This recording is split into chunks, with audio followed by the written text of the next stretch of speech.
میرے اعمال کی اصلاح کرم سے کر دے۔ الحمدللہ رب العالمین والصلاة والسلام علی سید المرسلین اما بعد فاعوذ باللہ من الشیطان الرجیم بسم اللہ الرحمن الرحیم۔ پڑھیے الصلاة والسلام علیک یا رسول اللہ وعلی آلک واصحابک یا حبیب اللہ۔ الصلاة والسلام علیک یا نبی اللہ وعلی آلک واصحابک یا نور اللہ۔ درود پاک پڑھنے کے بے شمار فضائل و برکات ہیں۔ میرے آقا مدینے والے مصطفیٰ صلی اللہ تعالی علیہ وسلم کا فرمان ہے، آقا فرماتے ہیں کہ جو مجھ پر ایک بار درود پاک پڑھے اللہ کریم اس پر اپنی 10 رحمتیں نازل فرماتا ہے۔ جس نے مجھ پر 10 بار درود پاک پڑھا اللہ کریم اس پر اپنی 100 رحمتیں نازل فرماتا ہے۔ جس نے 10 بار درود پاک پڑھا اللہ اس پر 100 رحمتیں نازل فرماتا ہے۔ ومن صلی علیہ 100 صلی اللہ علیہ الفا، جو 100 درود پاک پڑھے اللہ 1000 رحمتیں نازل فرماتا ہے۔ ایک درود پر 10 رحمتیں، 10 درود پر 100 رحمتیں، 100 درود پر 1000 رحمتیں، یعنی ہر درود پڑھتے جائیں اور 10 رحمتیں لوٹتے جائیں۔ یہ کتنی خوبصورت کیلکولیشن ہے۔ مگر اس حدیث کا جو اگلا حصہ ہے نا وہ اور زیادہ خوبصورت ہے۔ میرے آقا فرماتے ومن صلی علیہ الفا، جس نے مجھ پر 1000 بار درود پاک پڑھا اب اس کو کیا ملے گا؟ آقا فرماتے ہیں کہ اس کا کاندھا میرے کاندھے سے جنت کے دروازے پر چھو رہا ہوگا۔ زحمت کتفہ کتفی علی باب الجنہ، یعنی وہ جنت میں میرے ساتھ ایسے جائے گا کہ اس کا کاندھا میرے کاندھے سے چھو رہا ہوگا۔ گاؤں گوٹ کے لوگ تھے نا، زندگی بڑی اچھی تھی کہ جلدی سو جاتے تھے، جلدی اٹھ جاتے تھے، فضول کاموں میں اتنا ٹائم لگتا نہیں تھا۔ مگر اب گاؤں میں بھی موبائل فون آ گیا ہے، ادھر بھی انٹرنیٹ آ گیا، ادھر بھی ٹی وی آ گیا۔ اب یہاں کے لوگ بھی جناب راتے جاگنے لگے، یہاں کے لوگ بھی فضول کاموں میں ٹائم گزارنے لگے۔ ورنہ سچی بات یہ ہے کہ ان فضول کاموں سے بچ کر اللہ اور اس کے رسول کے ذکر میں اپنا وقت گزاریں تو کتنی برکتیں مل جائیں گی۔ میں ایک چوٹ کرنے کے لیے ایک بات کرتا ہوں، اگر یہ اعلان ہو جائے کہ صحرائے تھر میں جو جتنے بار درود پڑھے گا اتنے 1000 روپے ملیں گے۔ ہاں دیکھو کتنا خوش ہو گئے۔ ایک درود پر 1000، 10 درود 10,000، لاکھ درود اوئے ہوئے اس کے تو پتہ نہیں کتنے لاکھ بن جائیں گے۔ تو اب ذرا سوچو، میں آپ سے پوچھتا ہوں 1000 روپے پر درود پاک ملے تو شاید ہم تسبیح چھوڑے ہی نہ ہم بولے اور کوئی کام ہی نہیں کرنا بھائی، روز ہزاروں درود پڑھو اور لاکھوں روپے کماؤ۔ لیکن میں آپ سے پوچھتا ہوں دنیا کا 1000 روپے زیادہ ویلیو رکھتا ہے یا میرے رب کی 10 رحمتیں زیادہ ویلیو رکھتی ہیں؟ ایک رحمت کے آگے دنیا کی کوئی دولت کچھ نہیں ہے، 10 رحمتیں ہر درود پر۔ اچھا بہت سارے لوگ یہ ہوں گے جو بیمار ہوں گے، قرضے میں ہوں گے، فیملی کا کوئی مسئلہ ہوگا، گھر بار کا مسئلہ ہوگا، علاج کا پرابلم ہوگا، قرضے کا مسئلہ ہوگا، فصل زمین کا کوئی مسئلہ ہوگا۔ آپ سوچو یار کہ اگر آپ درود پڑھتے رہیں، رحمتیں برستی رہیں، تو جس کے ساتھ اللہ کی رحمتیں ہوں گی اس کی مشکلیں حل کیوں نہ ہوں گی؟ تو آج سارے بھائی نیت کریں، یہ فضول کاموں میں عجیب عجیب بس گپ شپ میں ساری رات گزار دیتے ہیں، آپ زندگی میں اپنے ذکر و درود کو شامل کریں اور سمجھو، اس اپنی زندگی کی اہمیت کو سمجھو۔ ہماری زندگی یہ ہوٹل پر بیٹھ کر ٹی وی دیکھنے کے لیے نہیں آئی ہے، ہماری زندگی یہ موبائل فون ہاتھ میں لے کے گھنٹوں ضائع کرنے کے لیے نہیں آئی ہے۔ ذرا مل کر کہیے سبحان اللہ، اب کہیے الحمدللہ، اب کہو اللہ اکبر۔ کتنی دیر لگی؟ 30 سیکنڈ بھی نہیں لگے، ٹھیک ہے؟ آپ نے سبحان اللہ، الحمدللہ، اللہ اکبر کہا، شاید یہ سب آپ نے 10 سیکنڈ میں بول لیا، مگر آپ کو پتا ہے آپ نے کیا کما لیا؟ پہلے یہ بتاؤ اپنی دنیاوی زندگی میں 30 سیکنڈ میں کیا کماتے ہو؟ کچھ بھی نہیں، باتوں باتوں میں نکل جاتے ہیں۔ لیکن آؤ میں بتاتا ہوں، میرے نبی علیہ الصلوۃ والسلام کے سچے وعدے ہیں، جو ایک بار سبحان اللہ کہے اس کے لیے جنت میں درخت لگا دیا جاتا ہے. سبحان اللہ کہیں جنت میں درخت لگ جاتا ہے. الحمدللہ کہیں جنت میں درخت لگ جاتا ہے. اللہ اکبر کہیں جنت میں درخت لگ جاتا ہے. تو کیوں نہیں صبح و شام اللہ اور اس کے رسول کا ذکر کر کے جنت میں اپنے درخت اپنے باغات لگوا لو, تاکہ جب دنیا سے جائیں گے. مجھے ایک بات بتاؤ, جس کے جنت میں درخت لگے ہوں گے اس کو جنت میں جانے بھی تو دیا جائے گا نا. تو انشاءاللہ اللہ رسول کا ذکر کرو, جنت میں داخلہ بھی ملے گا. اللہ مجھے اور آپ کو فضول کاموں سے بچ کر خوب اپنا اور اپنے حبیب علیہ الصلوۃ والسلام کا ذکر کرنے کی توفیق عطا فرمائے. آئیے مل کر محبت کے ساتھ بآواز بلند درود پاک پڑھ لیں. صلو علی الحبیب صلی اللہ تعالی علی محمد صلی اللہ علیہ وسلم. پیارے پیارے اسلامی بھائیوں, آج میں نے ایک ایسی بیماری کے بارے میں آپ کو بتانا ہے کہ نارملی ہم اپنی جسمانی بیماریوں پر تو بڑی بات کرتے ہیں کہ یار بلڈ پریشر نہیں ہونا چاہیے, شوگر نہیں ہونی چاہیے, کولیسٹرول نہیں ہونا چاہیے, فلاں مرض نہیں ہونا چاہیے. اچھی بات ہے, اپنی صحت کا خیال رکھنا چاہیے. لیکن کچھ بیماریاں وہ ہیں جو بڑھ جائیں تو جان لے لیتی ہیں, جیسے ہماری جسمانی بیماریاں ہیں. لیکن کچھ بیماریاں وہ ہیں جو بڑھ جائیں تو ایمان لے لیتی ہیں. اب بتاؤ کون سی بیماری زیادہ خطرناک ہوئی, جان لینے والی یا ایمان لینے والی؟ جان تو ویسی جانی ہے, آج نہیں تو کل چلے جائیں گے, دنیا سے تو جانا ہی ہے نا. اور اگر بیماری کے عالم میں کوئی جاتا ہے اور صبر کر کے جاتا ہے تو اس کے گناہ بھی معاف ہو جاتے ہیں. بیماری تو گناہ معاف کروانے آتی ہے. جو وہ والی بیماری جس کا میں ذکر کر رہا ہوں جو ایمان لے سکتی ہے, اس کو کہتے ہیں باطنی بیماریاں, چھپی ہوئی بیماریاں. ان میں سے ایک دو بیماریوں کا میں نے آج آپ کو ذکر کرنا ہے. اور افسوس یہ ہے کہ یہ وہ بیماری ہے جو کون سا گھر ہے, کون سا معاشرہ ہے, کون سا گاؤں, کون سا شہر ہے جہاں یہ بیماری نہیں ہے. اور اس بیماری نے ہماری محبتیں ختم کر دی ہیں, ہمارا پیار ختم کر دیا ہے, ہمارا بھائی چارہ ختم کر دیا ہے. یہ کون سی بیماری ہے؟ اب ذرا غور سے سنیے, اور یہ بیماری کتنا بڑا جرم ہے یہ بھی ذرا سمجھیے گا. حضرت سیدنا ابن عباس رضی اللہ تعالیٰ عنہ کی خدمت میں کچھ لوگ گھبراہٹ کے عالم میں حاضر ہوئے اور عرض کی کہ ہم حج کی سعادت پانے کے لیے نکلے تھے, ہمارے ساتھ ایک آدمی بھی تھا. جب ہم ذات الصفاح کے مقام پر پہنچے تو وہ بندہ انتقال کر گیا. ہم نے اسے غسل و کفن کا انتظام کیا اور پھر اس کے لیے قبر کھودی. اب ذرا غور کیجئے گا, کہاں کون سے سفر میں جا رہا ہے وہ بندہ؟ حج کے سفر میں. اور حج کے سفر میں اس کا انتقال ہوا ہے.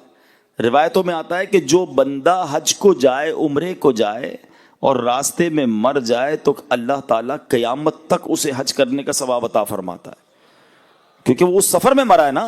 اتنی بڑی ایک طرح سے سعادت ہے. مگر اس بندے کا حال دیکھو, کہتے ہیں ہم اس کو دفنانے کے لیے جب قبر کھودی تو دیکھتے ہیں کہ وہ پوری قبر کالے سانپوں سے بھر گئی. ہم گھبرا گئے, ہم نے جو ہے وہ دوسری قبر کھودی, دیکھتے ہی دیکھتے وہ قبر بھی کالے سانپوں سے بھر گئی. ہم پریشان ہو گئے اور ہم نے کہا حضرت آپ کے پاس آئے ہیں, بتائیے ماجرا کیا ہے. سیدنا ابن عباس رضی اللہ تعالیٰ عنہ فرماتے ہیں یہ اس کا کینہ ہے جو اپنے دل میں رکھتا تھا, جاؤ اس کو وہیں سانپوں کے درمیان جا کر دفنا دو. آپ ذرا غور کیجئے پیارے اسلامی بھائیوں کہ حج کا مسافر ہے مگر قبر میں سانپ آ گئے. وجہ کہ اس کے دل میں کینہ تھا, مسلمانوں کے لیے بغض تھا, لوگوں کے لیے برے خیالات تھے. فرمایا جس کے دل ایسا ہو کدھر بھی قبر کھودو گے ادھر سانپ نہیں آنا ہے, ادھر عذاب نہیں آنا ہے, ادھر ہی دفنا دو. اے پیارے اسلامی بھائیوں ذرا غور کیجئے, میں آج جس بیماری کے بارے میں, جس پرابلم کے بارے میں ذکر کرنے آیا ہوں, سمجھانے آیا ہوں, خود بھی سمجھنے آیا ہوں, وہ ہے کینہ, بغض. میں اس کی تعریف بھی بیان کروں گا کہ کینہ کہتے کس کو ہیں, اور ہو سکتا ہے کہ ابھی تک تو کسی کو سمجھ ہی نہ آیا ہو کہ کینہ کیا ہے, یا پھر کینہ میں تو نہیں کرتا. تو ذرا سنیے گا. اب پہلے تو کینہ جو ہے اس کی تعریف تھوڑی دیر بعد بیان کرتا ہوں. ایک طرف آپ نے اس بیمار یا اس پرابلم میں جو شخص مبتلا ہے اس کا عذاب سن لیا. اب آؤ دوسری طرف انعام بھی سن لو. ایک بار پیارے آقا علیہ الصلوۃ والسلام نے, صحابہ کرام موجود تھے, سیدنا انس رضی اللہ تعالیٰ عنہ اس حدیث کے راوی ہیں, کہتے ہیں کہ نبی پاک علیہ الصلوۃ والسلام نے فرمایا کہ یطلع علیکم الآن من هذا الفج رجل من اہل الجنہ، آقا فرماتے کہ ابھی تمہارے پاس اس راستے سے ایک جنتی آدمی آئے گا. اب ذرا غور کریں کہ صحابہ کرام کتنا دلچسپی کا اظہار کیا ہوگا، سارے کیوریس ہو گئے ہوں گے کہ دیکھے تو صحیح کون آ رہا ہے. نبی پاک نے پہلے ہی بتا دیا کہ اس دروازے سے اب ایک جنتی آدمی نے آنا ہے. سارے صحابہ دروازے کی طرف دیکھ رہے ہیں.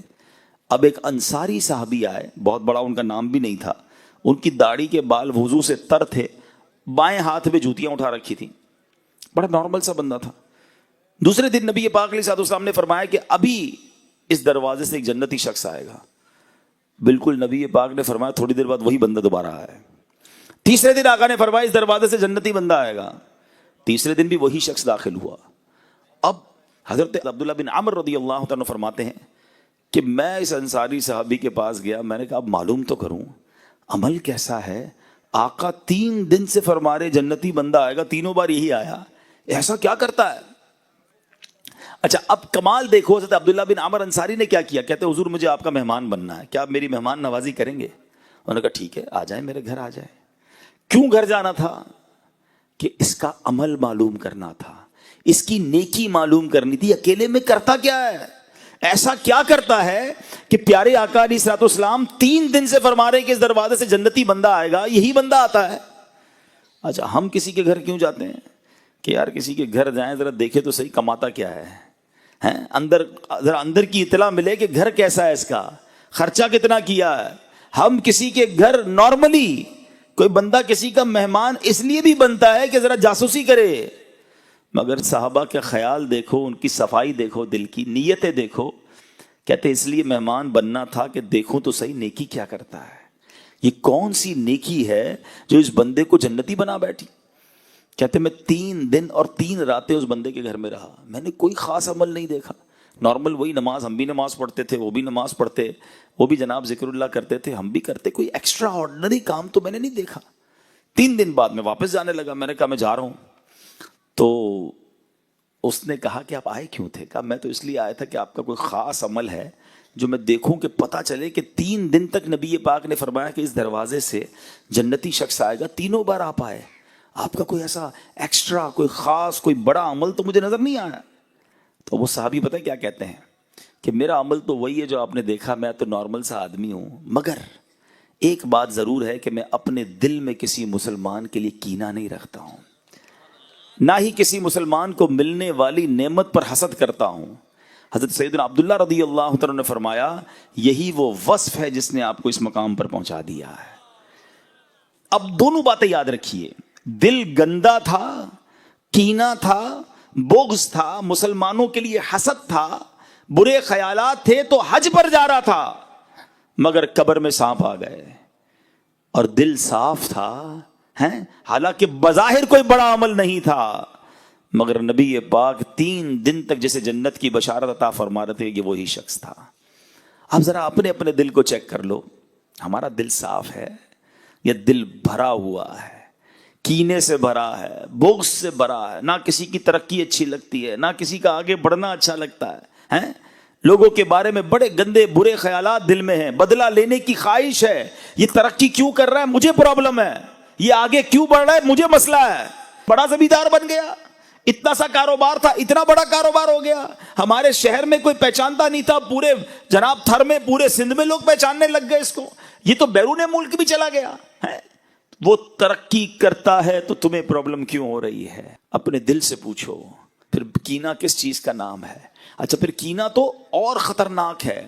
ذرا غور کیجئے گا، یہ دل ہے نا، میں اور آپ آج اجتماع میں آئے ہیں، تھوڑی دیر کے لیے سمجھتے ہیں، ماشاءاللہ اچھی بات ہے، صاف ستھرے آپ نے کپڑے پہنے ہوئے ہیں، کئی لوگوں نے آج اچھی سی ٹوپی نکالی ہے، کئیوں نے اچھی چادر نکالی ہوگی، ہو سکتا ہے عطر بھی لگایا ہوگا، امامہ پہننے والوں نے صاف والا امامہ نکالا ہوگا، اچھی بات ہے. اللہ رسول کے ذکر کے محفل میں آئے تو تیاری سے آنا چاہیے. لیکن ہم نارملی کیا کرتے ہیں؟ اپنے ظاہر کو بڑا صاف ستھرا رکھتے ہیں. کیوں؟ کہ لوگ دیکھتے ہیں. جدھر بندوں کی نظر پڑنی ہے وہ لباس صاف، وہ چہرہ صاف، اچھی بات ہے، صفائی نصف ایمان ہے. اللہ لباس کو نہیں، اللہ کی نگاہ رحمت کہاں پڑتی ہے؟ دل پر. نبی پاک فرماتے ہیں ان اللہ لا ينظر الى صورکم واموالکم، اللہ تمہارے چہروں پر، تمہارے مالوں پر نظر نہیں فرماتا. کدھر فرماتا ہے وَلَٰكِن يَنظُرُوا إِلَىٰ قُلُوبِكُمْ وَأَعْمَالِكُمْ، اللہ تمہارے دلوں اور تمہارے اعمال پر نظر فرماتا ہے۔ اب سوال یہ ہے جو لوگ دیکھیں وہ صاف ہے، جو رب دیکھ رہا ہے وہ گندا ہے۔ سوچو کدھر زیادہ صفائی کی ضرورت تھی، لباس کی یا دل کی؟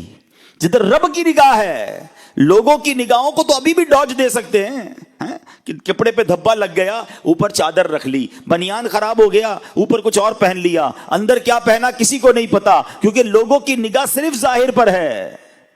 مگر رب سے تو کچھ نہیں چھپا سکتے نا، دل میں جو چھوٹی چھوٹی برائی، چھوٹی چھوٹی گندگی بھی چھپا رکھی ہے وہ رب جانتا ہے، وہ علیم ہے، وہ خبیر ہے۔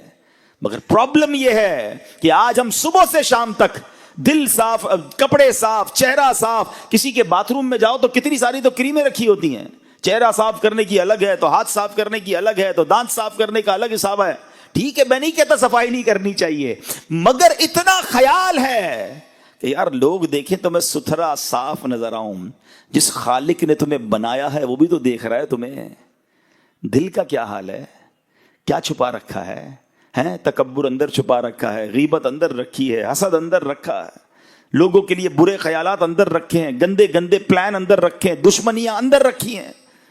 پھر کہتے ہو اللہ مجھ سے راضی ہو جائے، وہ دیکھ رہا ہے کہ تمہارے دل میں کیا ہے۔ نماز بھی پڑھتے ہو تو اس لیے کہ لوگ نمازی سمجھیں، لوگ تو سمجھ لیں گے نمازی، رب جانتا ہے نیت کدھر کی ہے۔ صدقہ خیرات اس لیے دیا کہ لوگ سخی سمجھیں، لوگوں نے تو دیکھا کہ میرے ہاتھ سے پیسہ نکلا غریب کو ملا، تصویر بھی کھنچ گئی۔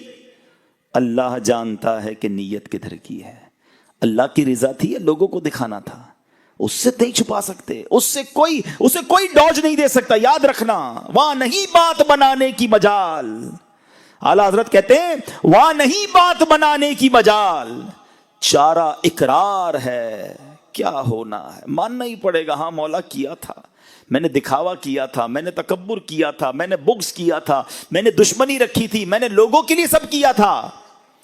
ادھر نہیں بچ سکو گے، خدا را بات کو سمجھو، اپنا دل صاف کرو۔ اور دل میں جس بیماری کا آج میں ذکر کرنے آیا ہوں یہ بہت خطرناک ہے، اس نے ہماری محبتیں ختم کر دی، ہماری رشتہ داریاں ختم کر دی، ہماری دوستیاں ختم کر دی۔ ساتھ بیٹھتے ہیں، کھانا بھی ساتھ کھاتے ہیں، ایک ہی گھر میں رہتے ہیں، مگر دل میں ایک دوسرے کے لیے کینہ ہے۔ اچھا ملیں گے بھی مسکرا کر، ماشاءاللہ کیسے ہیں، ٹھیک ہے، سب خیر ہے، دل ہی دل میں ہو رہا ہوگا تباہ ہو جائے یہ بندہ۔ ساتھ روز کھاتے ہیں، وہ آ کر بتاتا بھی ہوگا یار اس بار فصل بہت اچھی ہوئی، اللہ نے بڑا کرم کیا، باجرہ بہت نکلا، ارے گوار کی فصل بھی بہت اچھی ہوئی، اللہ نے بڑا کرم کیا، مونگ کی دال اس بار تو کمال ہو گیا۔ وہ کمال ہو گیا کہہ رہا ہے، اندر جلن ہو رہی ہے کہ اس کو کمال کیوں ہو گیا۔ آپ سوچو یار وہ دل کتنا گندا ہے جو کسی مسلمان کی ترقی پر افسوس کر رہا ہے، جس کو کسی مسلمان کی خوشی میں پرابلم ہو رہی ہے، اس دل کا کتنی گندگی ہے اس دل میں، اور وہ ہمارے دل میں اگر ہے تو، اور یہ کتنا برا عمل ہے۔ میں نے دونوں عمل بتا دیے، کینے والا دل سانپ والی قبر میں گیا، اور جو دل صاف تھا اس کو آقا نے جنتی فرما دیا۔ اب طے آپ نے کرنا ہے کون سا والا دل رکھنا ہے۔ سنو اب میرے پیارے اسلامی بھائیوں، کینے کی ذرا تعریف بھی سمجھ لو، تھوڑا حسد سے یہ ہٹ کر ہے۔ حسد الگ ہوتا ہے، کینہ الگ ہوتا ہے، مگر یہ بہت قریب قریب ہیں۔ کینہ یہ ہے کہ انسان اپنے دل میں کسی کو بوجھ جانے، اس سے دشمنی اور بغض رکھے، اور یہ نفرت کی کیفیت ہمیشہ باقی رہے۔ اب اس کا ٹیسٹ پتہ ہے کیا ہے؟ چھوٹا سا ٹیسٹ کر لو۔ آپ کے جاننے والوں میں سے کوئی ایسا ہے، اچھا ایک بات یاد رکھنا، کینہ ہو یا حسد یہ اسی سے ہو سکتا ہے جس کو آپ جانتے ہو، جس کو نہیں جانتے اس سے نہیں ہو سکتا۔ تھر میں رہنے والوں کا کسی برازیل میں رہنے والے سے حسد نہیں ہو سکتا، چاہتے ہی نہیں تو کیا ہاں کوئی تھر والا ہی برازیل چلا گیا تو پھر تو حسد ہو سکتا ہے، ورنہ نہیں ہو سکتا۔ مثال کے طور پہ آپ ہی کے علاقے کا، آپ کے شہر کا، آپ کا رشتہ دار، آپ کے ساتھ کام کرنے والا، آپ کا پڑوسی بھی ہو سکتا ہے، آپ کا دوست بھی ہو سکتا ہے، ٹھیک ہے نا۔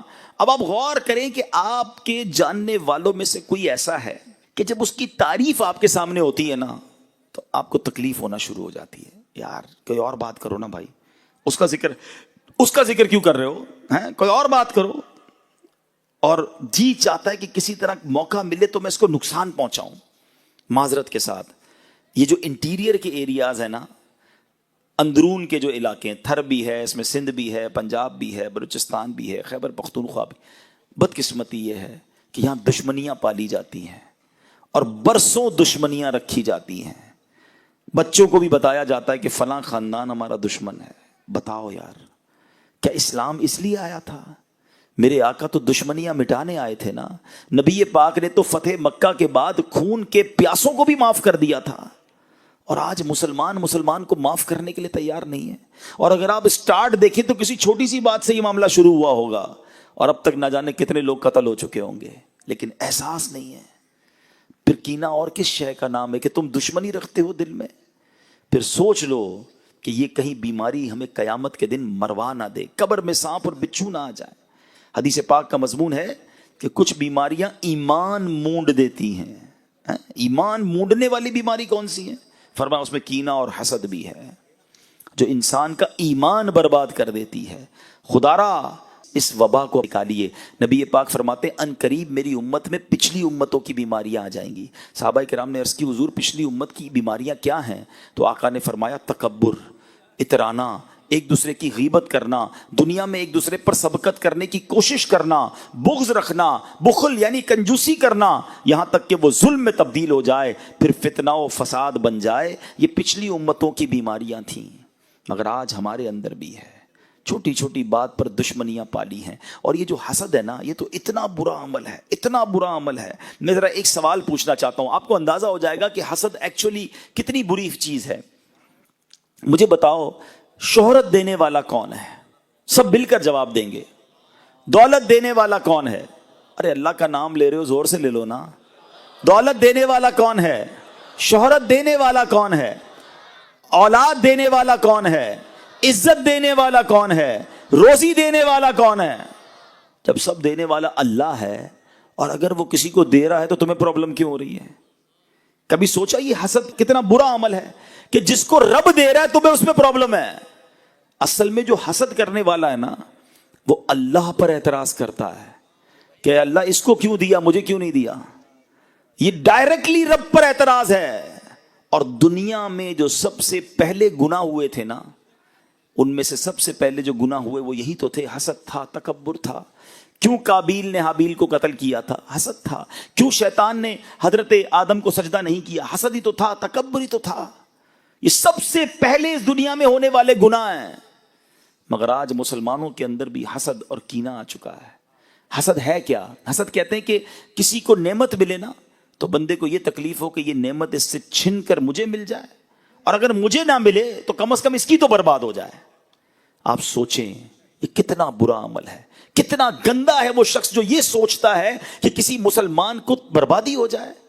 ایک بات یاد رکھنا، جو دوسروں کا برا سوچتا ہے نا، اس کا خود ہی برا ہوتا ہے. کوئی کسی کا بگاڑ نہیں سکتا. ہاں، حسد کرنے والا جلتا رہے گا، کم کسی کا کچھ نہیں کر سکے گا. جو اس کے نصیب میں ہے اس کو مل کر رہنا ہے. ساری دنیا مل کر کسی کو نیچے کرنے کی کوشش کرے نا، اور اللہ نے عزت رکھی ہے تو کوئی نیچے کر نہیں سکتا. اور ساری دنیا مل کر کسی کو اٹھانے کی کوشش کرے اور نصیب میں ذلت لکھی ہے تو کوئی اس کو بچا نہیں سکتا. وَتُعِزُّ مَن تَشَاءُ وَتُذِلُّ مَن تَشَاءُ بِيَدِكَ الْخَيْرُ. اللہ جسے چاہے عزت دے، جسے چاہے ذلیل فرمائے، وہ اس کی شان کے لائق ہے. ہم اور آپ کون ہوتے ہیں؟ لیکن یہاں پرابلم ہے. ہمارا دوست آ کر ہمیں کہے کہ سائیں نیا گھر لیا ہے، آئیے آپ کی دعوت ہے، جائیں گے اس کے گھر پہ بریانی بھی کھا کر آئیں گے، اور جیسے ہی باہر نکلیں گے پھر کہیں گے 2 نمبر کے پیسوں سے گھر بنایا ہے. سوچئے کتنا برا دل ہے کہ تمہیں کسی کی خوشی میں پرابلم ہے. کوئی بندہ آ کر کہنا ہے نئی موٹر سائیکل لی ہے، اچھا ماشاءاللہ دکھاؤ تو صحیح، مٹھائی کب کھلاؤ گے؟ مٹھائی بھی کھا لیں گے. جیسے ہی جائے گا کہیں گے یہ چوری کے پیسوں سے لی ہے، سود کے پیسوں سے لی ہے. یعنی آپ سوچیں اللہ اسے دے رہا ہے، پرابلم تم کو. یہاں تک کہ کوئی حج اور عمرے پہ چلا جائے تو اس کے پیچھے بھی بری بری باتیں کر رہے ہوتے ہیں. وہ اللہ کے گھر جا رہا ہے، وہ مغفرت لینے جا رہا ہے، اور تم غیبت کر کے، تم حسد کر کے، تم کینہ پال کر اپنے اندر حرام جمع کر رہے ہو. کیوں سوچتے ہو ایسا؟ حسد کی ایک بڑی جائز پیاری صورت بھی ہے، اس کو عربی میں کہتے ہیں غبطہ اور رشک. وہ کیا ہے کہ اگر کسی کو آپ دیکھتے ہیں کہ اللہ نے اس کو اچھا چہرہ دیا ہے، شہرت دی ہے، دولت دی، اب اللہ سے دعا کرو نا، یا اللہ اس کو دی ہے مجھے بھی دے دے. اس میں کوئی حرج نہیں ہے. ہمارا مائنڈ بہت تھوڑا سا ہے، ہمیں لگتا ہے اس کو موٹر سائیکل مل گئی، اس کو گاڑی مل گئی، اس کو شہرت مل گئی، مجھے کیا ملا؟ کچھ نہیں ملا. یا اللہ اس کا مجھے چھین کے مجھے دے دے. یہ تو وہ کہے کہ جس کو یہ ایمان ہو کہ اللہ کے پاس اتنا ہی تھا، اس کو دے دیا اب اللہ کے پاس ختم ہو گیا، معاذ اللہ، ایسا تو ہے نہیں. میرے رب کے خزانے تو بھرے ہوئے ہیں نا. اب اللہ سے کہ یا اللہ اس کو بھی اور دے، مجھے بھی دے دے. تیرے خزانوں میں کمی تھوڑی ہے. تو نے جب اس کو عزت دی ہے مجھے بھی دے دے، اس کو دولت دی ہے مجھے بھی. ایسا کرو نا. یہ کیوں سوچتے ہو کہ اس کا چھن کر مجھے مل جائے؟ چھن کے ملے گا نہیں، تم جلتے ہی رہو گے. حسد کرنے والا دنیا میں بھی جلتا ہے اور آخرت میں بھی جلتا رہے گا. ایک جملہ یاد کر لو آج، اور وہ جملہ یہ ہے: سب کا بھلا سب کی خیر، سب کے بھلے میں اپنی خیر. ہاں، یہ دنیا میں دعا کرتے رہا کرو، یا اللہ تو سب کا بھلا فرما، سب کی خیر فرما، ان سب کی بھی خیر فرما، میری بھی خیر فرما. وہ کریم ہے، وہ عطا فرمائے گا تمہیں. اللہ کرے کہ یہ بات سمجھ آ جائے. یہ جو دشمنیاں ہیں نا، یہ جو کینہ ہے، یہ بغض ہے، یہ حسد ہے، یہ نکالو دل سے. واللہ یہ کولیسٹرول سے بڑی بیماری ہے، یہ تمہارے بلڈ پریشر اور شوگر سے بڑی بیماری ہے. ارے کولیسٹرول بڑھ گیا تو ہارٹ اٹیک کر دے گا. یہ بغض اور کینہ اور حسد بڑھ گیا تو ایمان لے لے گا. کدھر جاؤ گے؟ کیسے اس سے نکلو گے؟ اب آخر میں نے آپ کو حسد اور کینہ کرنے والے کا انجام بھی بتا دیا، کینہ سے دل صاف رکھنے والے کا انعام بھی بتا دیا. اب میں آپ کو علاج بھی بتا دیتا ہوں. دعوت اسلامی والے صرف پرابلم نہیں بتاتے، الحمدللہ سولوشن، علاج بھی بتاتے ہیں. ٹھیک ہے، اب علاج کیا ہے؟ پہلا علاج، اور وہ دل کی تمام بیماریوں کے لیے ہے. ٹھیک ہے، چاہے وہ تکبر ہو، چاہے وہ حسد ہو، چاہے وہ ریاکاری ہو، چاہے وہ جناب عجب ہو، خود پسندی ہو، یا یہ بغض ہو، کینہ ہو، جتنی دل کی بری بیماریاں ہیں نا جو ایمان برباد کر، سب کا علاج، سب سے پہلا علاج، اور وہ ہے دعا. اللہ سے دعا کرتے رہا کرو، یا اللہ میرا دل صاف کر دے. اے اللہ تکبر سے پاک کر دے، بغض سے پاک کر دے، کینے سے پاک کر دے. میں برا ہوں میرے مالک، میرے دل کو صاف کر دے. دعا کرو نا. اللہ، ہم کمزور ہیں، اللہ تو کریم ہے نا، وہ نگاہ رحمت فرمائے گا تو یہ دل صاف ہو جائے گا. پہلا دعا کیا کرو. ٹھیک ہے. دوسرا علاج وہ ہے اینٹی بائیوٹک. تھوڑا سا مشکل ہوتا ہے نا، انجیکشن لگاتے درد ہوتا ہے نا، یہ درد والا علاج ہے، لیکن ہے بڑا زبردست علاج. کہ جس سے حسد ہو گیا ہے نا، یا جس کے لیے کینہ ہے دل میں، برا لگتا ہے، بربادی کی خواہش ہے جس کی، اور آپ کو لگا یار یہ تو میرے دل میں آ گئی ہے اور میں تو مر گیا. اچھا، ایک آپ کو عجیب سی بات بتاؤں، جس سے حسد ہے نا یا جس سے کینہ ہے، اس کو پرابلم نہیں ہے، پرابلم آپ کو ہے، کیونکہ آپ کے دل میں بیماری ہے. اس کو تھوڑی بڑا مسئلہ ہے، بیمار آپ ہو گئے ہیں تو اس کو کوئی مسئلہ نہیں، علاج آپ کو کرنا پڑے گا. تو اب علاج یہ ہے کہ اب اس کے لیے دعا کریں. جس سے حسد ہو گیا نا اسی کے لیے دعا کریں. اور دعا کیا کریں؟ مثال کے طور پہ کسی کی خوبصورتی سے حسد ہے، یار اتنا اچھا چہرہ کیوں ہے اس کا، اب دعا کریں یا اللہ اس کو اور اس کی خوبصورتی میں اضافہ فرما. کسی کی دولت سے حسد ہو گیا ہے، دعا کریں یا اللہ اس کے مال میں اور برکت دے. کسی کی شہرت سے حسد ہو گیا ہے، یا اللہ اس کی شہرت میں اور برکت دے. ہے مشکل، آپ بولیں مولوی صاحب بندہ پہلے ہی اچھا نہیں لگ رہا اور آپ کہہ رہے ہیں اسی کے لیے دعا کروں، تو یہی تو میں بتا رہا ہوں، انجیکشن ہے یہ. تھوڑی تکلیف ہوگی آپ کو، لیکن اس کا فائدہ بتا رہا ہوں. جب آپ اس کے لیے دعا کریں گے نا اس وقت آپ کو بھاری پڑے گا، لیکن آہستہ آہستہ کیا ہوگا کہ جب آپ دعا کرتے رہیں گے تو دل اس کے لیے صاف ہو جائے گا. آپ کوئی آ کر بتائے گا نا یار پتہ چلا وہ فلاں کی کاروبار میں اور ترقی ہو گئی، تو آپ کہیں گے میں بھی تو دعا کرتا ہوں، ترقی تو ہونی تھی. کوئی آ کر کہے گا یار وہ اور مشہور ہو گیا، ارے اللہ اور عزت دے، میں بھی تو دعا کرتا ہوں. اب آپ کے دل سے یہ حسد اور کینہ صاف ہونے لگ جائے گا. تیسرا علاج، یہ بھی تھوڑا سا کڑوی گولی ہے، اور وہ کیا ہے؟ میں بیمار ہے نا، بیمار کو دوائی تو دینی پڑے گی نا. علاج کرنا ہے تو دوائی لے لو، نہیں کرنا تو آپ کی مرضی. اور وہ کیا ہے کہ جس سے حسد یا کینہ ہو گیا ہے نا اس کو جا کر تحفہ دے.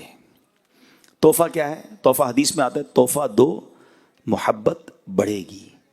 ہاں، اب بندہ بولے مجھے اس کا چہرہ ہی اچھا نہیں لگتا، آپ کہہ رہے تحفہ اس کو دو جا کے. بیمار تم ہو نا، علاج کرنا ہے تو دو تحفہ، انشاءاللہ محبت بڑھ جائے گی، علاج ہو جائے گا، دل صاف ہو جائے گا. ہاں، ایک گڑبڑ مت کرنا کہ جا کر تحفہ دیتے وقت کہنا بھائی تم سے حسد ہو گیا تھا، مولانا صاحب نے کہا تحفہ دو اس لیے تحفہ لے کر آئے، اور پھڈا ہو جائے گا بھائی. ہاں، بتانا نہیں ہے، ویسے ہی جا کے تحفہ دینا ہے. لیکن سمجھانا یہ چاہ رہا ہوں کہ جس سے بھی اگر دل میں یہ پرابلم ہو گئی ہے تو اس سے میرا دل صاف ہونا میرے لیے ضروری ہے، اس کے لیے نہیں، ورنہ میں مارا جاؤں گا، کہیں میرا ایمان برباد نہ ہو جائے. اور آخری بات، یہ جو حسد ہے نا یا کینہ، یہ سکون لے جاتا ہے. کوئی ایسا میرا بھائی موجود ہے نا جس کو نیند نہ آتی ہو، ٹینشن رہتی ہو، تو چیک کر لو، تمہیں لگتا ہے کسی سے حسد ہو گیا ہے، کسی کا کینہ، کسی کا بغض دل میں پال لیا ہے، کیونکہ اسی کے بارے میں سوچتے رہتے ہو. تو آگے بڑھ رہا ہے، تمہیں پرابلم ہو رہی ہے، اگر آپ پرسکون رہنا چاہتے ہو نا، اچھی میٹھی نیند سونا چاہتے ہو، تو جو میں نے ایک جملہ سکھایا ہے نا، سب کا بھلا سب کی خیر، سب کے بھلے میں اپنی خیر، خوش ہوا کرو۔ لوگ کوئی کہے نا یار پتہ چلا وہ ترقی کر رہا ہے، اچھا ماشاءاللہ، یا اللہ اسے اور ترقی دے، ارے یار اس کی فصل اس بار اور بڑھ گئی، میرے مولا اس کی فصل میں اور ترقی دے، آئی صاحب وہ فلاں بندہ عمرے پہ حج پہ جا رہا ہے، یا اللہ اس کو بار بار بھیج، وہ بڑا مشہور ہو گیا ہے، اللہ اس کی عزت میں اور برکت۔ مجھے کیوں پرابلم ہو رہی ہے؟ میں خوش رہوں نا، مسلمان کی خوشی میں خوش رہو، اللہ تمہیں بھی خوش کر دے گا۔ کتنا عجیب دل ہے اس بندے کا جو مسلمان ترقی کر رہا ہے، اس کو ٹینشن ہو رہی ہے۔ اگر سکون کی نیند سونا چاہتے ہو نا، ٹینشن فری لائف گزارنا چاہتے ہو، تو لوگوں کا بغض، حسد اور کینہ دل سے نکالو، کبھی کسی کا برا نہ چاہیں۔ آپ چاہ کر بھی کسی کا برا نہیں کر سکتے، کیونکہ جسے رب نے نوازنا ہے اسے کون روک سکتا ہے۔ تو اللہ کرے آج کے اس بیان میں یہ ایک باطنی بیماری، ایک یا دو باطنی بیماریوں کے بارے میں میں نے بیان کیا، ورنہ سچی بات پتہ کیا ہے، علم سیکھنا بہت ضروری ہے۔ ہمیں شاید جسمانی بہت ساری بیماریوں کے بارے میں پتا ہے، مگر یہ جو دل کی باطنی بیماریاں ہیں نا، جو ایمان برباد کر دیتی ہیں، ان کے بارے میں جاننا بہت ضروری ہے۔ تکبر ہر دوسرے آدمی کے اندر نظر آتا ہے، وہ کیا ہے، اس کی تعریف کیا ہے، اس سے بچا کیسے جا سکتا ہے، ریاکاری کس کو کہتے ہیں، خود پسندی کسے کہتے ہیں، تو ایسی بہت ساری بیماریاں ہیں۔ تو میں گزارش کروں گا کہ دعوت اسلامی کے اجتماعات میں آتے رہیں، ہمارے مکتبۃ المدینہ کی کتابیں خرید کر پڑھیں، تاکہ پتہ چلے کہ یہ بیماریاں کیا ہیں۔ ایک کتاب کا نام بھی بتا دیتا ہوں، اس کتاب کا نام ہی یہی ہے، باطنی بیماریوں کے بارے میں معلومات۔ ایک ہی کتاب میں بہت ساری باطنی بیماریاں ڈیٹیل کے ساتھ لکھی ہیں۔ خدا را پڑھیے، ایک دوسرے کو یہ تحفے میں دیجیے، کتابوں کا تحفہ دینے کا رواج ڈالیں تاکہ علم پھیلے۔ کسی کو کتاب دیں گے، وہ خود پڑھے گا تو بھی آپ کو ثواب ملے گا، وہ کسی اور کو دے گا پھر بھی آپ کو ثواب ملے گا۔ تو ہمارے تحفے بھی ایسے ہونے چاہیے جو صدقہ جاریہ والے، یا آگے رہنے والے، یا آگے بڑھنے والے ہوں۔ اللہ کرے کہ ہم سب اپنے دل کی صفائی کرنے میں کامیاب ہو جائیں۔ الحمدللہ دعوت اسلامی کے پیارے ماحول میں ایسی باتیں سیکھی اور سکھائی جاتی ہیں۔ دعوت اسلامی کے اجتماعات میں آتے رہیں، مدنی قافلوں میں سفر کرتے رہیں، تو انشاءاللہ بہت کچھ سیکھنے کو